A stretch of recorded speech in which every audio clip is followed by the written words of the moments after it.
বন্ধুরা, ড্রাগন চারা গাছে জল দিব সেজন্য কলের মধ্যে আসলাম এবং সেখান থেকে জল নিয়ে ছাদের উপরে যাব। আপনারা ধৈর্য ধরে ভিডিওটাকে দেখুন। এখন যাচ্ছি। আর বন্ধুরা, এই সাইডে এই পাশে একটা গাছ চারা রাখা আছে, সেটাকে নিয়ে নেব, কারণ সেটাও শুকিয়ে গেছে। এখন যাচ্ছি। এই যে বন্ধুরা, উপরে যা দেখা যাচ্ছে,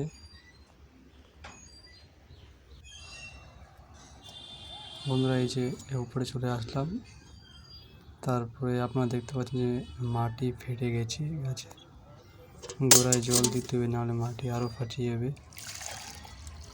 এই জন্য জল দিতে হবেই, না দিলে আরও মাটি ফেটে যাবে। তাহলে এই দিচ্ছি জল। আর জল দেওয়ার কারণ হলো এই যে, কারণ ছোট ছোট কুশি বাড়াবে, সেই জন্যই বন্ধুরা।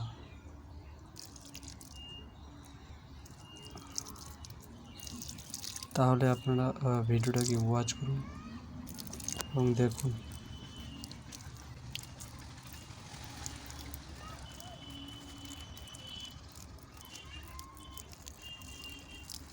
বন্ধুগণ, ভিডিও তাহলে এখান থেকেই শেষ করি।